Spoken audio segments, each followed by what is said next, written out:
बहुत समय पहले की बात है। एक सुंदर हरे भरे गांव में वेदांत नाम का एक युवक रहता था। वह शांत स्वभाव का था, लेकिन जीवन की कठिनाइयों ने उसे भीतर से तोड़ दिया था।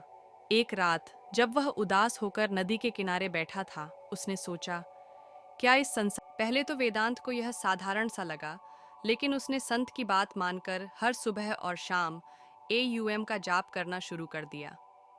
पहले कुछ दिनों तक कोई विशेष अनुभव नहीं हुआ, लेकिन धीरे धीरे जब उसने अपनी आंखें बंद करके गहरे ध्यान में एयूएम का उच्चारण किया, तो उसे अपने भीतर एक शांति महसूस हुई। उसके चारों ओर का वातावरण बदलने लगा।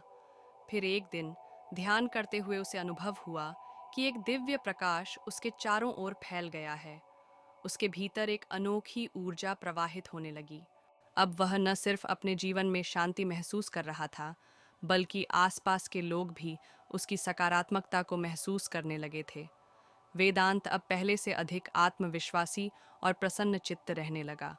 उसके निर्णय पहले से अधिक स्पष्ट और प्रभावी हो गए। लोग उसके पास आने लगे और पूछने लगे, तुम्हारे जीवन में यह बदलाव कैसे आया?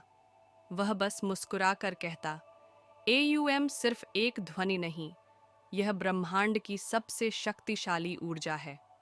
एक दिन जब वेदांत गहरे ध्यान में था, उसने देखा कि वह प्रकाश से घिरा हुआ है। उसे आभास हुआ कि वह ब्रह्मांड से एकाकार हो गया है। अब उसे इस सृष्टि का गूढ़ रहस्य समझ में आने लगा। गांव के लोग वेदांत को एक ज्ञानी संत के रूप में देखने लगे। वह सबको बताने लगा कि एयूएम का जाप जीवन में चमत्कारी परिवर्तन ला सकता है।